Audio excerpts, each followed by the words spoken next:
بسم اللہ الرحمن الرحیم۔ محترم ناظرین السلام علیکم۔ اہل سرسار کی ایک قوم جسے قوم سبا بھی کہا جاتا ہے، اللہ تعالیٰ کی بے شمار نعمتوں کے اندر زندگی گزار رہی تھی۔ یہ قوم ایک عظیم تہذیب و تمدن کی مالک تھی۔ حضرت داؤد علیہ السلام اور حضرت سلیمان علیہ السلام کی باعظمت حکومتوں کے بعد ان کی حکومت زبان زد خاص و عام تھی۔ کہا جاتا ہے کہ یہ لوگ گندم کے مرغ سے روٹیاں پکاتے تھے اور آٹا بھی، لیکن اس قدر اسراف کرنے والے اور ناشکر تھے کہ انہیں روٹیوں کے ساتھ بچوں کا پخانہ صاف کرتے تھے۔ ان آلودہ روٹیوں کو اکٹھا کرنے سے ایک پہاڑ بن گیا تھا۔ ایک صالح شخص نے وہاں سے گزرتے ہوئے ایک عورت کو دیکھا جو روٹی کے ساتھ بچے کے پخانے کے مقام کو صاف کر رہی تھی۔ اس شخص نے عورت سے کہا، تیرے اوپر افسوس، خدا سے ڈر، کہیں ایسا نہ ہو کہ خدا تیرے اوپر اپنا غضب ڈھائے اور تجھ سے اپنی نعمت چھین لے۔ اس عورت نے جواب میں مذاق اڑایا اور مغرورانہ انداز میں کہا، جاؤ جاؤ، گویا کہ مجھے بھوک سے ڈرا رہے ہو۔ جب تک سرسار جاری ہے مجھے بھوک سے کسی قسم کا کوئی خوف نہیں ہے۔ کوئی زیادہ عرصہ نہیں گزرا تھا کہ اللہ تعالیٰ نے حوث بازو اور اسراف کار لوگوں پر اپنا غضب ڈھایا۔ پانی جو کہ زندگی کی بنیاد ہے ان لوگوں سے چھین لیا تھا۔ قحط نازل ہوا، بات یہاں تک پہنچ گئی کہ ان کے ذخیرہ کی ہوئی تمام غذا ختم ہو گئی۔ آخرکار وہ مجبور ہو گئے کہ انہیں آلودہ روٹیوں پر ٹوٹ پڑیں جو ان لوگوں نے اکٹھی کر کے پہاڑ کے مانند ڈھیر لگایا ہوا تھا، بلکہ وہاں سے روٹی لینے کے لیے صف لگتی تھی تاکہ ہر کوئی وہاں سے اپنے حصے کی روٹی لے سکے۔ کفران نعمت، قحط اور ان کی بدحالی کے بارے میں متعدد روایات موجود ہیں۔ سورہ نحل کی آیت نمبر 112 اور 113 میں یوں ارشاد ہوتا ہے، اللہ تعالیٰ نے اس قریہ کی بھی مٹال بیان کی ہے جو محفوظ اور مطمئن تھا۔ اس کا رزق ہر طرف سے باقاعدہ آ رہا تھا، لیکن اس قریہ کے رہنے والوں نے اللہ کی نعمتوں کا انکار کیا تو خدا نے انہیں بھوک اور پیاس کا مزہ چکھایا، صرف ان کے ان اعمال کی بنا پر جو کہ وہ انجام دے رہے تھے، اور یقیناً ان کے پاس رسول آیا تو انہوں نے اس کی تقویت کر دی تو پھر ان تک عذاب آ پہنچا۔ یہ سب ظلم کرنے والے تھے۔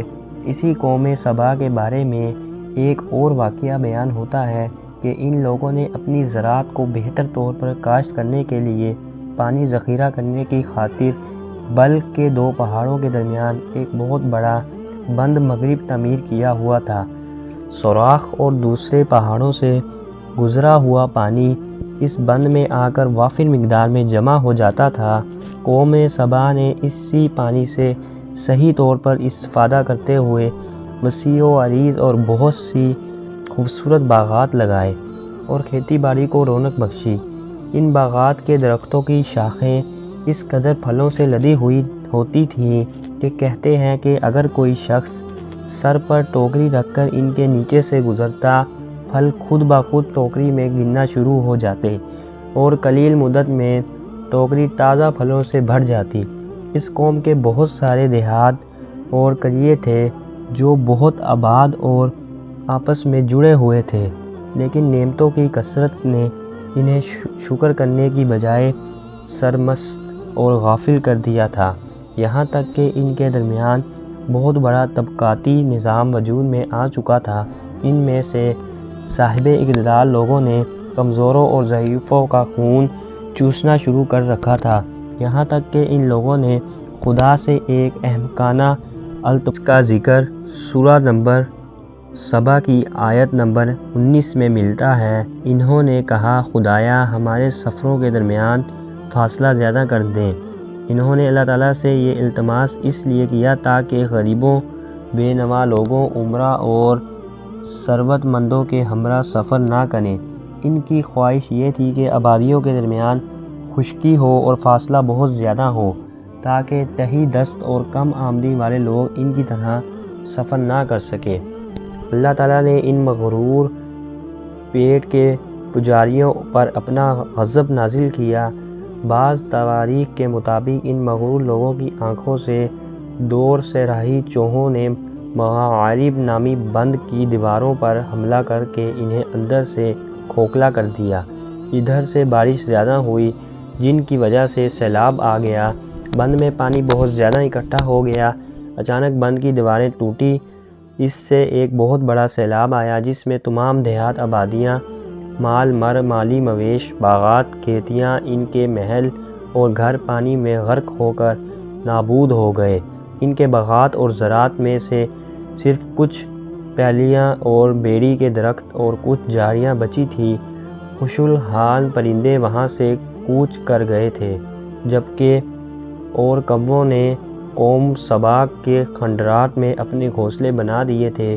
اس بات کا ذکر سورہ سبا کی آیت نمبر 15 اور 16 میں ملتا ہے، اور آخر میں سورہ سبا کی آیت نمبر 17 میں قرآن کریم میں اس واقعے کا یوں نتیجہ نکالا ہے: یہ ہم نے ان کی ناشکری کی سزا دی ہے اور ہم ناشکروں کے علاوہ کسی کو سزا نہیں دیتے ہیں۔ امید کرتا ہوں کہ آپ کو آج کی ویڈیو اچھی لگی ہوگی۔